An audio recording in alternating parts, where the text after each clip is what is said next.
The iPhone XS is here, but is the camera that much better than last year's iPhone X?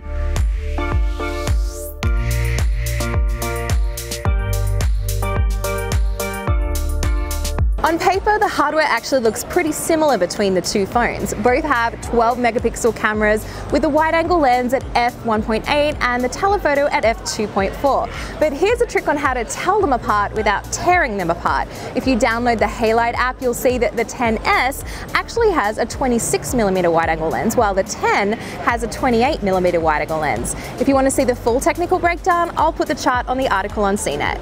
Apple said there are plenty of software and performance tweaks to improve HDR images, video, and portraits on the iPhone XS. So let's test it out. All photos in this comparison were taken on the default camera app, and HDR was turned on unless otherwise stated. While both phones have portrait mode, only the XS has the option to adjust the blur or bokeh after the photo's been taken. The depth control slider shows you just how much you're simulating stopping down the lens.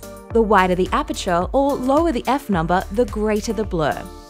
You can do this on photos from the front and rear cameras, but don't expect this to have the same qualities as bokeh from a DSLR lens. It just increases the blur effect around your subject.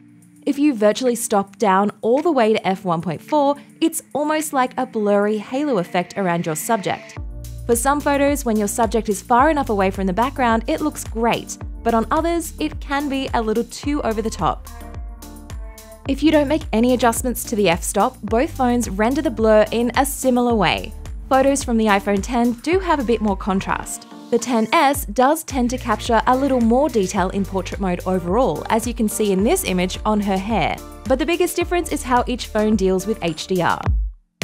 There's a new setting on the XS called Smart HDR, and Apple says the combination of sensors and image signal processing helps keep more shadow and highlight detail in shots. Compared to the iPhone X, having Smart HDR on does make a big difference. In this photo, you can see much more detail in the window. And here on the portrait, the XS gives a much more pleasing effect on the face without the glowing highlights from the X. Here's an identical shot from the XS with Smart HDR on and off. There's more detail retained in highlights with HDR turned on, and here with the light coming in from the window.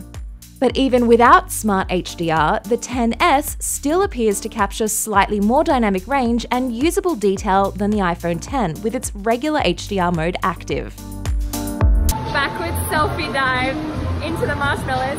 Here we go.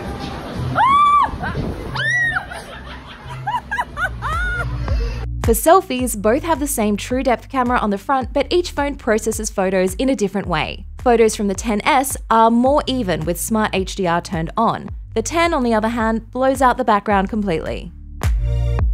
For general photos in good outdoor lighting conditions, you won't notice a huge difference between the two. Colors are nicely saturated on both, but to my eye, they are slightly more saturated on the iPhone X. Overall, I found when looking at photos on the phone screens with True Tone turned on, images do look a little more true to life on the XS than they do on the X. Of course, the screen you're viewing this video on will also make a difference to how these shots look. When you're taking photos indoors, Smart HDR on the XS helps keep highlights and shadows more balanced. According to Apple, the XS has an extended dynamic range in videos up to 30 frames a second. On this 4K clip, keep an eye on the light sources from the windows to the lights, and you can see the detail retained in the highlights. On the same video from the iPhone X, highlights do blow out a bit more. When it comes to audio, the XS can record stereo sound. And with headphones on, audio definitely sounds richer and more spatial compared to the same mono clip on the iPhone X.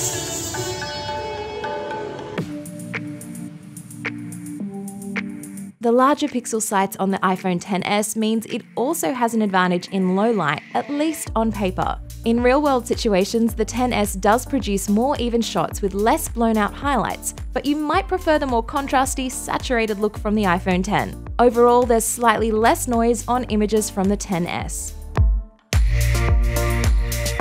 For me, the biggest change in the camera on the iPhone XS is the improved dynamic range, whether or not you turn on Smart HDR. That being said, while Smart HDR does look great most of the time, some people I showed images to preferred the photos from the iPhone X because they had more contrast. So image processing has definitely improved on the XS, but if you already have an iPhone X, it's unlikely you'll want to upgrade for that alone. So there you have it, the iPhone XS and iPhone X, both capable cameras, but the XS definitely has a big advantage when it comes to HDR shots. But let me know which one you preferred, and of course, stay tuned to CNET. We'll have plenty more camera comparisons coming real soon.